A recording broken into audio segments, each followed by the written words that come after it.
नमस्कार मंडळी, तुम्ही सुद्धा फ्रीजचा वापर करत असाल तर सावधान. उन्हाळ्यामध्ये अजिबात या करू नका चार चुका, नाहीतर तुमचा फ्रीज हा बॉम्ब सारखा फुटेल. बघा मंडळी, आपण सर्वजण उन्हाळ्यामध्ये मोठ्या प्रमाणामध्ये फ्रीजचा वापर करत असतो. तर हे फ्रीज आपल्या घरामध्ये बॉम्ब सारखं फुटू शकतं. हे फ्रीज फुटण्यामागचं नेमकी कारण काय आहेत आणि नेमक्या कोणत्या चुका ज्या आहेत त्या आपण करायच्या नाहीत याची माहिती या व्हिडिओमध्ये मी तुम्हाला देणार आहे. त्यासाठी तुम्ही हा व्हिडिओ शेवटपर्यंत पाहायचा आहे.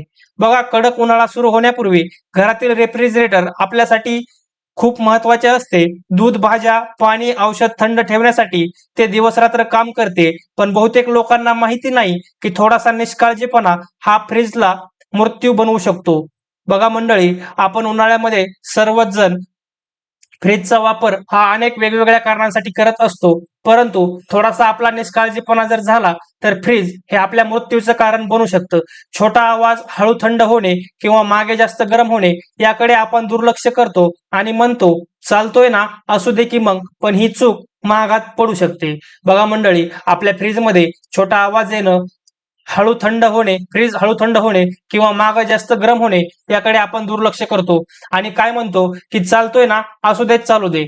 पुढे बघा की पहिली जी महत्वाची गोष्ट आहे की वेळेवर सर्व्हिसिंग. बघा मंडळी, आपल्या रेफ्रिजरेटरची वेळेवर सर्व्हिसिंग करणं ही अत्यावश्यक गोष्ट आहे. गाडीला जशी दरवर्षी सर्व्हिसिंग करतो तसाच फ्रीजलाही वर्षातून एकदा तरी तपासून घ्यायला पाहिजे. आतली वायरिंग ढिली होणे, कंप्रेसरवर दबाव वाढणे किंवा भाग झिजणे यामुळे एका क्षणात मोठा अपघात होऊ शकतो. सर्व्हिसिंग न केल्याने छोटी समस्या मोठी होऊन फ्रीज स्फोट बनू शकतो. बघा मंडळी, आपण जशी आपल्या गाडीची दरवर्षी प्रतिवर्षी सर्व्हिसिंग करत असतो तसंच आपल्या रेफ्रिजरेटरची म्हणजे आपल्या फ्रीजची हे वर्षातून एक वेळेस सर्व्हिसिंग करणं हे अनिवार्य आहे. यामधली आतील वायर ढिली होणे किंवा कंप्रेसरवर दबाव येणे या ज्या गोष्टी असतात या गोष्टी योग्य वेळेमध्ये दुरुस्त करून घेणे हे आपल्यासाठी गरजेचं आहे. नाहीतर या गोष्टींमुळे आपल्या रेफ्रिजरेटरचा स्फोट हा होऊ शकतो मित्रांनो. पुढे बघा, दुसरी गोष्ट म्हणजे कूलंट गॅसची गळती. त्यानंतर फ्रीज थंड करत नसेल, त्यानंतर आतून विचित्र वास येत असेल किंवा थंड होण्याची क्षमता अचानक कमी झाली असेल तर लगेच लक्ष द्या. कूलंट गळती झाली तर यंत्रणा जास्त गरम होते आणि गॅस ठिणग्यांचे मिश्रण धोकादायक ठरू शकते. ही समस्या उद्या बघू असे म्हणू नका, ताबडतोब तज्ञांना बोलवा. बघा मंडळी, दुसरी गोष्ट म्हणजे कूलंट गॅसची गळती. कूलंट गॅस जो असतो त्या कूलंट गॅसची गळती, त्यानंतर फ्रीज थंड करत नसेल, त्यानंतर आतून विचित्र वास येत असेल किंवा थंड होण्याची क्षमता ही अचानक कमी झाली असेल तर लगेचच आपण आपल्या रेफ्रिजरेटरला दुरुस्त करून घ्यायचं आहे. जर आपण योग्य वेळेमध्ये त्याची दुरुस्ती केली नाही तर कूलंट गळती झाली, ही यंत्रणा जास्त गरम होते आणि गॅस जो असतो तो गॅसची गळती झालेला जो गॅस असतो या गॅसचं ठिणग्यांचे मिश्रण हे आपल्यासाठी धोकादायक ठरू शकतं मित्रांनो. त्यासाठी तुम्ही व्यवस्थित वेळेवर वेळच्या वेळी आपल्या रेफ्रिजरेटरची दुरुस्ती करून घेणं हे गरजेचं आहे. त्यानंतर पुढे बघा, तिसरी गोष्ट म्हणजे स्वस्त जुगाड टाळणे. आपण बरेच पैशांच्या अडचणीमुळे किंवा काही कारणांमुळे जुगाड लावण्याचं काम करत असतो. पैसे वाचवण्यासाठी किंवा स्थानिक किंवा कमी दर्जाचे स्पेअर पार्ट लावणे टाळा. हे भाग लवकर खराब होतात, जास्त गरम होतात आणि संपूर्ण फ्रीजची यंत्रणा बिघडवतात. आज वाटते पैसे वाचले, पण उद्या मोठे नुकसान आणि धोका वाढू शकतो.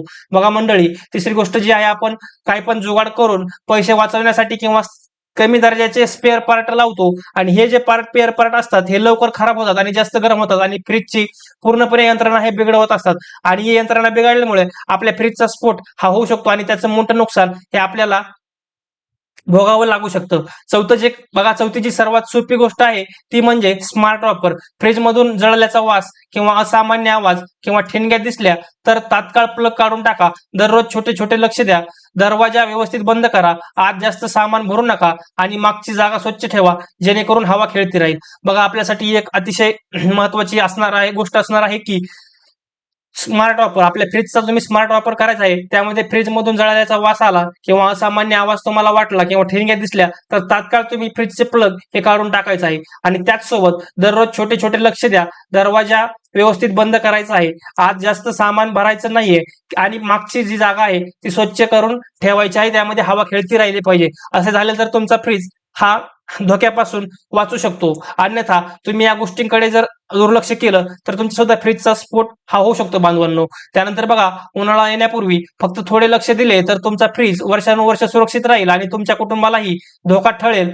निष्काळजीपणा टाळा, वेळेवर तपासणी करा आणि सुरक्षित राहा. एक छोटीशी चूक तुमच्या फ्रीजचा मोठा अपघात घडवून आणू शकते, हे तुम्ही लक्षात घ्यायचं आहे बांधवांनो. बघा, तुमचा जो फ्रीज आहे त्या फ्रीजची योग्य वेळी योग्य तपासणी करून, फ्रीजची सर्व्हिसिंग करून, त्यामध्ये ज्या अडचणी निर्माण होत आहेत किंवा त्यामध्ये जी बिघाड झालेली आहे ती बिघाड लवकरात लवकर दुरुस्त करून घ्यायची आहे. असं म्हणणं टाळायचं आहे की चालतोय चालू द्या किंवा अजून थोड्या दिवसानंतर बघू, असं अजिबात करायचं नाहीये. हे तुमचा निष्काळजीपणा तुमचा जीव घेणा ठरू शकतो. अशा प्रकारे मी तुम्हाला या व्हिडिओमध्ये फ्रीजचा स्फोट कसा होतो आणि फ्रीजचा स्फोट होण्यापासून कसं वाचायचं याची माहिती या व्हिडिओमध्ये दिली आहे.